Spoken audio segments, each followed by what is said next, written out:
নমস্কার বন্ধুরা, food divine বাংলাতে তোমাদের সকলকে অনেক অনেক স্বাগত জানিয়ে আজকের রেসিপিটা আমি শুরু করছি। আজকে আমি তোমাদের সাথে পনিরের খুবই টেস্টি একটা রেসিপি শেয়ার করব। এভাবে তোমরা একবার হলেও বাড়িতে বানিয়ে দেখো, আশা করছি ভালো লাগবে। তো আজকের রেসিপির জন্য আমি এখানে নিয়েছি 300 গ্রাম পনির। পনিরকে আমি হাতে করে ভালো করে ম্যাশ করে নিয়েছি। তোমরা চাইলে হাতে করে না করেও তোমরা গ্রেটও করে নিতে পারো। আর পনির তোমরা তোমাদের প্রয়োজন মতো কম বেশি করে নিও। এবার কড়াইতে নিয়ে নিলাম 3 চামচ তেল, দেব এখানে 1 চামচ গোটা জিরে আর দুটো মিডিয়াম সাইজের পেঁয়াজকে ছোট ছোট টুকরো করে কেটে দিয়ে দেব। পেঁয়াজকে ভেজে নিতে হবে আমাদের যতক্ষণ না পেঁয়াজের কালার চেঞ্জ হচ্ছে। পেঁয়াজ ভাজা হয়ে গেছে, দিয়ে দেব আমরা 1 চামচ আদা রসুনের পেস্ট। আদা রসুন দেওয়ার পর আমরা আরও 1 মিনিট ভেজে নেব।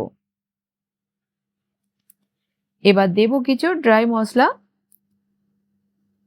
1.5 চামচ দেব কাশ্মীরি রেড চিলি পাউডার। ঝালটা তোমরা তোমাদের পছন্দ মতো কম বেশি করে নিও।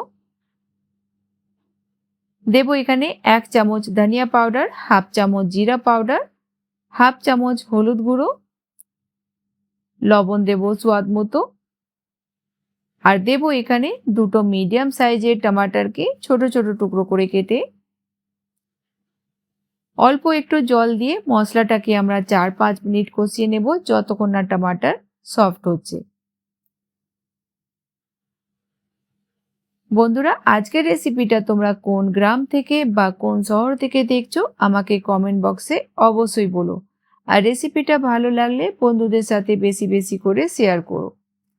4-5 মিনিট পর যখন মশলাটা আমাদের ভালোভাবে ভাজা হয়ে যাবে, আমরা দিয়ে দেব এখানে 1 চামচ কসুরি মেথি, হাফ চামচ দিলাম এখানে গরম মশলা, ধনেপাতা কুচি দেব আর ভালো করে প্রথমে মিক্স করে নেব।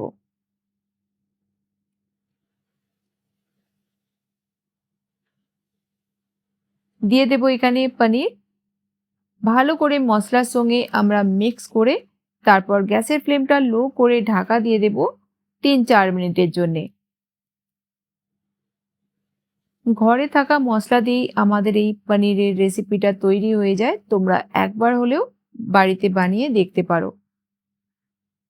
তো ভালো করে মিক্স করে প্যানকে কভার করে দেব আমরা 3-4 মিনিটের জন্য। 3-4 মিনিট পর আমাদের টেস্টি পনির ভুর্জি তৈরি হয়ে গেল। দেখেই বুঝতে পারছো এটা খেতে কতটা টেস্টি হবে। বিশ্বাস করো, একবার বানালে কিন্তু তোমাদের এটা ফেভারিট হয়ে যাবে। লাস্টে দিয়ে দিলাম 1 চামচ বাটার। ভালো করে মিক্স করে আমরা গ্যাসের ফ্লেমটা বন্ধ করে দেব। তো চলো এবার আমরা সার্ভ করে নিই।